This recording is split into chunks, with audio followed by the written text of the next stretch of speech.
It's a warm welcome to Africa 360. We're the program that goes across the continent to bring you an authentic view of Africa. I'm Chris Maraleng. Do join me on Africa 360. In this week's show, 20 years ago, the world watched in horror as genocide unfolded in Rwanda. Neighbor turned on neighbor, and families became enemies as one ethnic group hunted down and systematically murdered their countrymen. More than 800,000 people were killed, and the country still bears the scars. Well, as Rwanda remembers that dark time in April, the country is determined to heal. The small Central African nation is also very determined to forge a new society for that country. Africa 360's producer Lindsay Schutel spoke to the next generation. Take a look.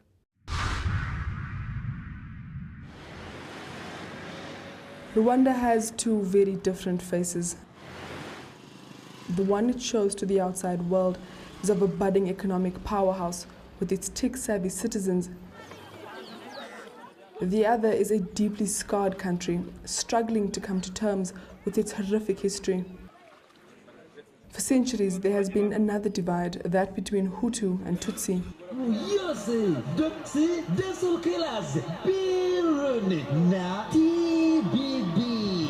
Great memory. I don't care whether you're Hutu, I don't care whether you're Tutsi. You just have to speak my language. I know you are one of me. So yeah, that's the mood actually on the new generation right now. For the next week, Alex Ndahiro's lunchtime radio show will take on a more somber tone as the country enters the Kwibuka period, Kinyarwanda for remembering. For the 32-year-old, however, this is also a time of opportunity. 20 years later it's just a matter of reuniting. You need to reunite, and there's a reconciliation commission which is actually helping so much so that we move on. But 20 years ago, the village of Rukumberi was one of the first starting points of genocide, and it wasn't the first time the villages here had survived attempts to exterminate them. The town was established as a Tutsi refugee camp in 1959. The picturesque valley became a prison. There was nowhere to run when the Interahamwe were attacked once more in 1994. So, Anderson, what was it like growing up here? Yeah, this is my place where I grew up. I lived with my parents and my brothers and sisters, but also my very good neighbors. We lived in peace. Innocent Munyaneza was only 10 years old when his mother told him to grab his 7-year-old brother and run. Yeah. They ran for a week until his brother, too tired to carry on, was chopped down by a machete.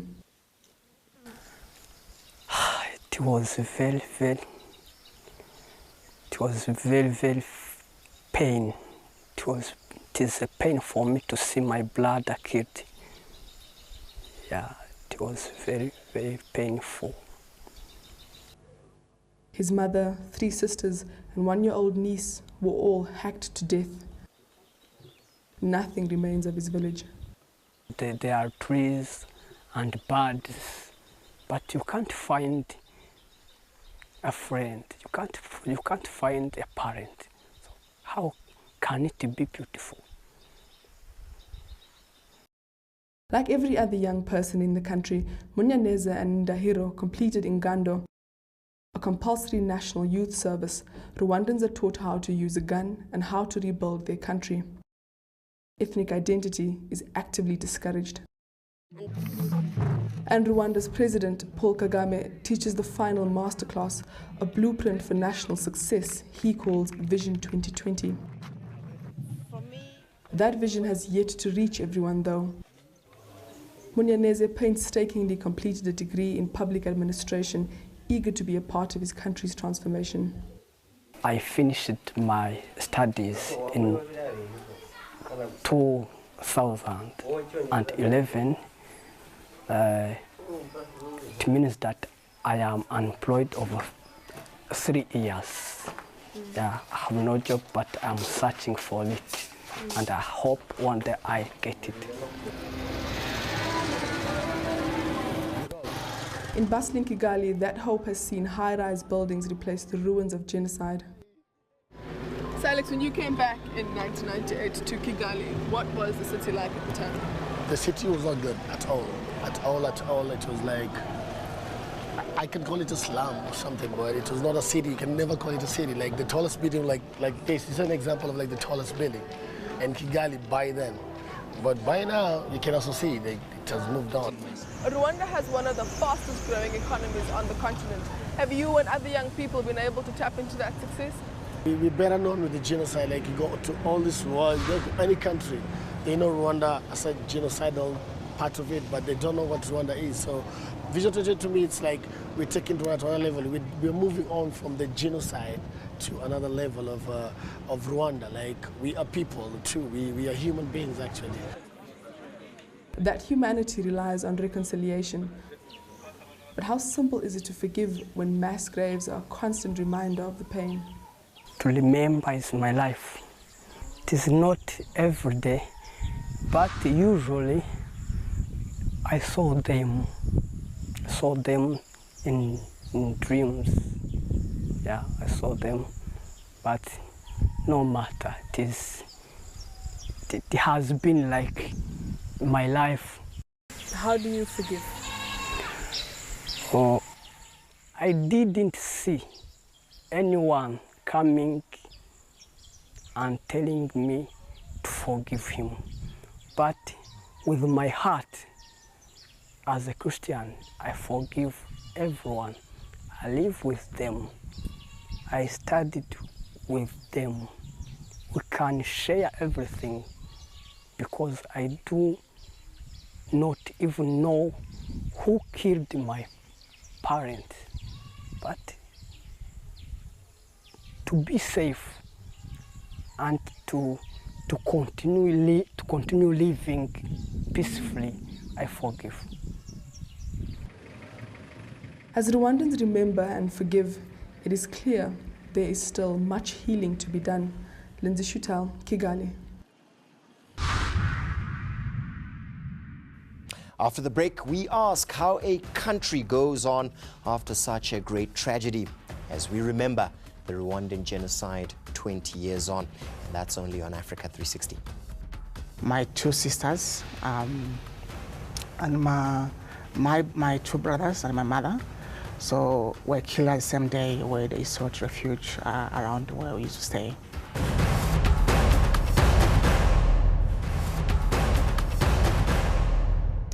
This week, Africa 360 joins the rest of the continent in remembering the Rwandan genocide. But how do you rebuild a society after a tragedy engulfs an entire country?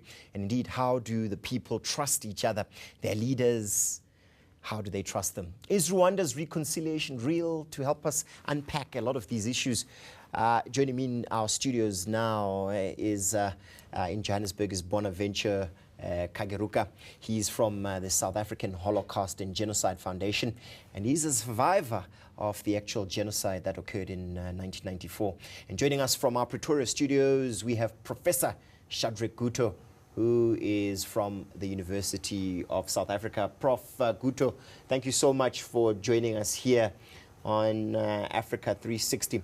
Let me start with you, Bonaventure, just to give us a context of what actually happened. You were affected directly by this genocide in 1994. Tell us your personal story. What happened?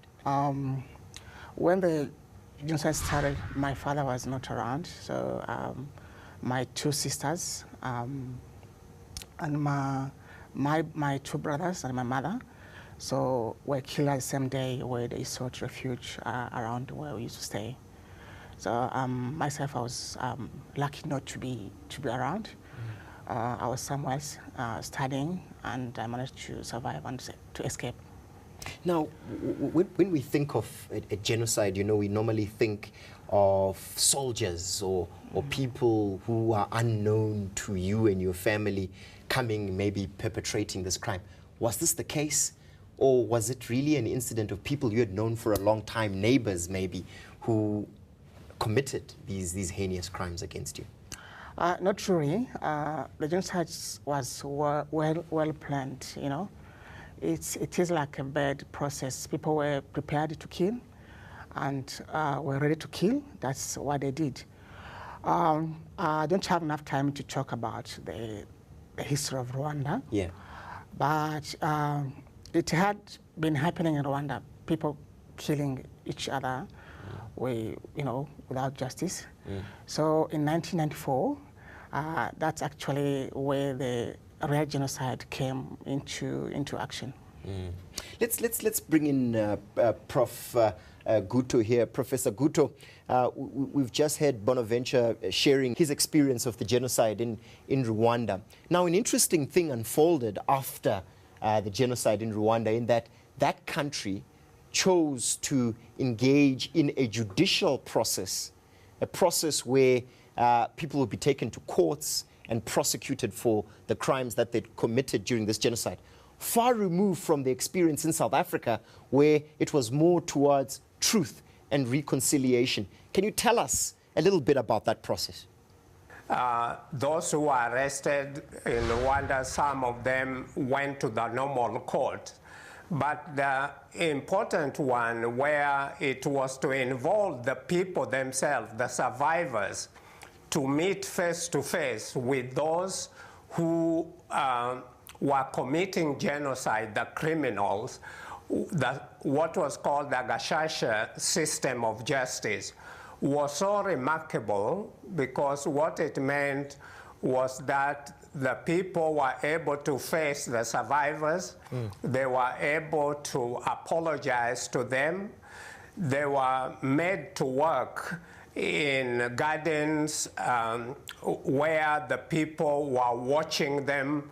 And indeed, it was a paradigm of justice, which was not just one of lock them away through the court system, but make them face the people, and out of that try to develop a kind of sense of justice where the community decide what really punishment they believe is appropriate. Now, let me come back to you, Bonaventure.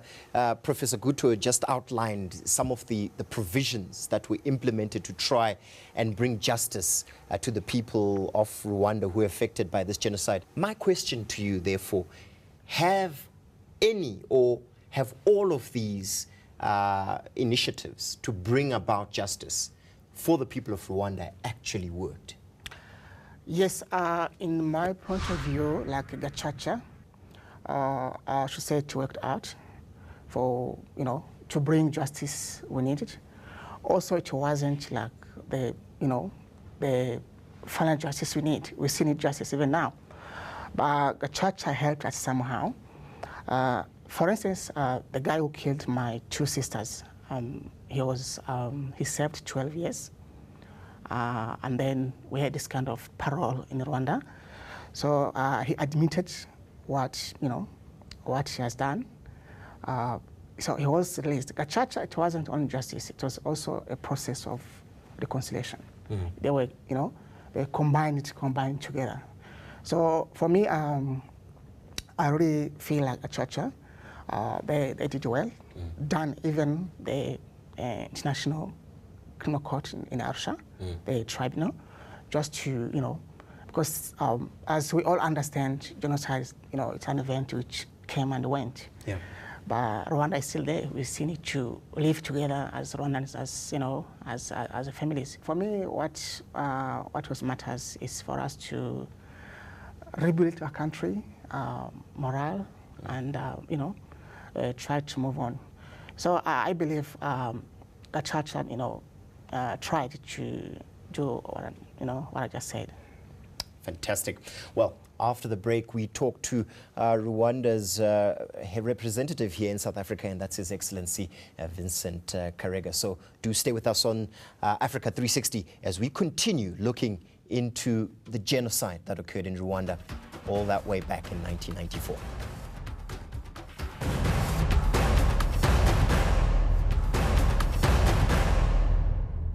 Welcome back. If you're just joining us, this is Africa 360.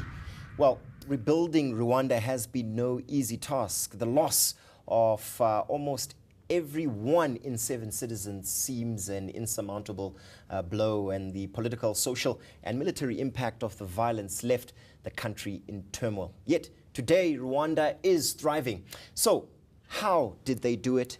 Joining us to help us understand this process of rebuilding Rwanda now is, of course, none other than His Excellency Ambassador Vincent Karega, who is joining us here in our Johannesburg studios. And, of course, we're also joined by Professor Shadrack Gutto, who is in our Pretoria studios. Let me start with you, Your Excellency. Can you tell us, it must have been a difficult process. There must have been the burden of bringing these perpetrators of the genocide to justice, but at the same time, bring about order and stability. How did Rwanda prioritize and choose? It was very difficult, and donors or development partners were asking Rwanda where was the priority, and Rwanda was almost unable to define the priority because everything was a priority. Water, counseling, treatment, medical, it was all priority. People were so traumatized, and the state had nothing. Everything was in shambles. Administrative buildings destroyed, all equipment that you can imagine, and nobody had the morale to start afresh after what has happened. But coming to that, in most cases, if people do not understand the history of that culminated into the 94 genocide against the Tutsi, then it becomes even difficult to understand the solutions that we are trying to apply today. Prof, I'm sure you've been following what Ambassador has been saying here. Is it your view that enough has been done really to reconcile the two groups, or are we really scratching at the surface here? Well, I think what is important, as the ambassador has really indicated, that some progress has been made, but one, to say government make people to reconcile, that is not really possible. What government does is to facilitate discussion in society so that people begin to talk with each other to try and find a solution on how they go forward. But the issue here, Prof, and I'm going to address my question here directly to Ambassador, is that it has been pointed out here that President Kagame and people within the RPF have engaged in this process in a very autocratic way, in that they have sidelined opposition, in that they haven't really allowed a process for people to find cohabitation. What's your view on this, Ambassador? When it comes to the opposition that you think is, or people say is sidelined, part of it were people involved in genocide. They don't want to forget the ideology. They are still up in arms to fight and bring back the status quo of those days where the ideology of discrimination was institutionalized. So Rwanda continued to fight them. So then, Prof. Gutto, can we say that here Rwanda has had to strike a very delicate balance between the need for good governance that embraces democracy, human rights, maybe in the Western liberal sense as we understand it, with the need for efficient governance that implements? I think that it is really not for Africans simply to follow a particular model of democracy, the Western liberal model, but it is important to underline the fact that in any government must be able to see that the people have a right, inherent right, to be able to express themselves, to be able to disagree, but to disagree in a peaceful manner to try and find solution to disputes. The reality that we in South Africa experience is that in many ways the Rwandan government directly attacks those who are in opposition to President Kagame, in opposition to the RPF. And here I'm talking to an attempted assassination on General Nyamwasa, the actual killing of Patrick Karegeya, which in many ways has been linked to activities by the Rwandan government. Is this a way to reconcile? Prof. Gutto also talked about the fact that there's the FDLR threat across the border, and there have been acts, military activities against them. How do you respond to that? All those issues are related to the complexity of the matter. The Kayumba Nyamwasa, so as far as I'm concerned, I don't know any Rwandan yet who has been arrested in the case as Rwanda government doing that. So far, South Africa justice is handling the matter. Yeah. And as long as it is in the justice system, I cannot say Rwanda did until it is proven Rwanda did. But they have been living here. But we know they fled Rwanda because according to them, they fear for their lives. Rwanda is among the suspect. Yes. Because they are enemies to Rwanda. But Rwanda is not the ultimate suspect because they had different lives. They handle different files. I guess what I'm trying to ask you here, Ambassador, is a very simple question. Yeah. If this can be done to your fellow or former comrades who liberated Rwanda after the genocide, is there the possibility that the Rwandan government, again after this genocide, can engage in a form of reconciliation, in a form of truth, and trying to find each other, accommodation with, for example, the FDLR, who were part of the genocide, currently based in the Eastern DRC? Is there that possibility 20 years on? Ambassador? It's not a possibility, it has been done. FDLR, we are talking of 6,000 today. There were more than 60,000. And most of them have been reintegrated into Rwanda and resettled. Some are back in our army. Just to show you the effort of reconciliation that are not talked about. People focus on big heads like the Kayumba who make headlines for their political gains, but they don't see the whole sacrifice, the whole process.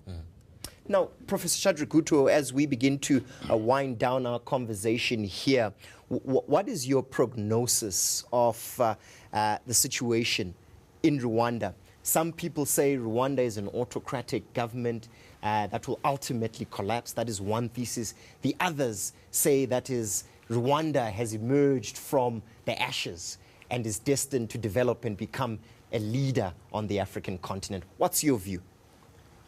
I think there's truth on both sides. The truth is somewhere in the middle. Disagreements at the political level should not be politicized. So I think politicizing political differences is not very good as Rwanda moves forward, because President Paul Kagame is not going to live forever, and we don't know who will follow him. Your Excellency, you have the final word. Definitely more needs to be done. The professor is right in many ways. And it is true we will not have President Kagame forever. But the good thing, President Kagame has been building institutions and also platforms, as I said, and reforming laws that will accommodate all the people with constructive ideas. But at the same time, people need to understand that genocidaires are not all ready to talk. Some really need serious punishment, and that has been agreed in the African Union. It has been agreed with the UN, and we have formula of those who want to come back home, how they get resettled and reintegrated, and those who do not come home, how they get tackled. A few fugitives who have been followed, or people saying in Rwanda we don't talk like you talk in South Africa or in Europe. It is also based on our constitution and on our vision. We have consensus democracy, not confrontational democracy. So it's also a way of governance. China has been criticized by everyone for not being a democracy. But today people are saying China is getting different. And they borrow from China, they talk with China, and they see China emerging. So all countries of the world cannot borrow one model as long as it works for the 11 million Rwandans. And we remain optimistic, but we agree that a lot remain to be done. Like a lot remains to be done here, to many places in the world, to become an ideal place for development. Well, all that's left for me to do is to thank our guests for joining us here on Africa 360. You have our thanks, and certainly we've brought you this discussion about Rwanda lest we forget the horrors of what can happen when people fail to distinguish and indeed find cohesion in their societies. Well, what do you think about Rwanda's reconciliation and rebuilding? Can a country ever really recover from a tragedy so great? As we remember the genocide 20 years on, tweet us your thoughts at Africa360_eNCA or leave a comment on our Facebook page. You can always send us an email at africa360@enca.com. So until next time, when we look forward to bringing you Africa like you've never seen it before, do take care.